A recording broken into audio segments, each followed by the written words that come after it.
Today we're going to talk about some things that this 969 Adler Pure sewing machine does. Just kind of general information here. The first thing is this is your backstitch lever. So whenever you want to go back, you will have to hold this down and that will kick it into reverse. You will have to hold it down.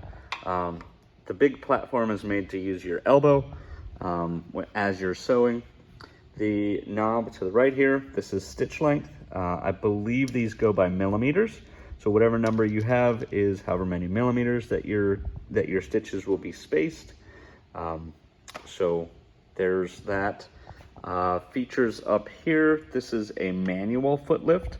So whenever you move, there's two different settings there. There's one setting, and then you go further, it'll raise it higher. Sometimes it doesn't make sense for you to have it all the way up. You can do two different settings here. So this is straight back is all the way down. And then as we come over to, this is how high your foot steps. So depending on your thickness of material, if this is at 0, this is at 12 right now. It's just a dial that turns.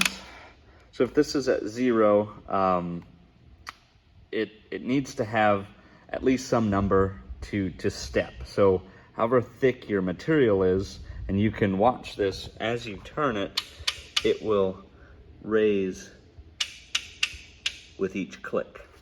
So if this number is too low, it will not feed properly through, like your material will not feed properly through the machine.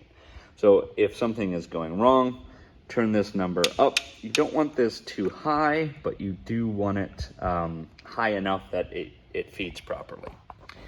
The other thing up on top here is an oil container.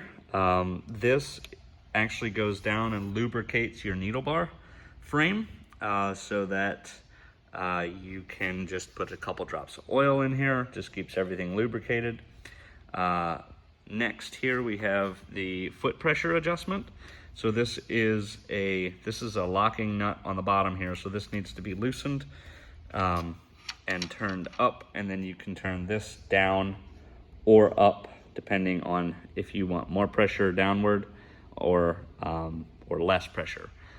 Moving this bar down applies more pressure to the foot. Moving this up and then applies less pressure to the foot, and then the bottom one just locks it into place.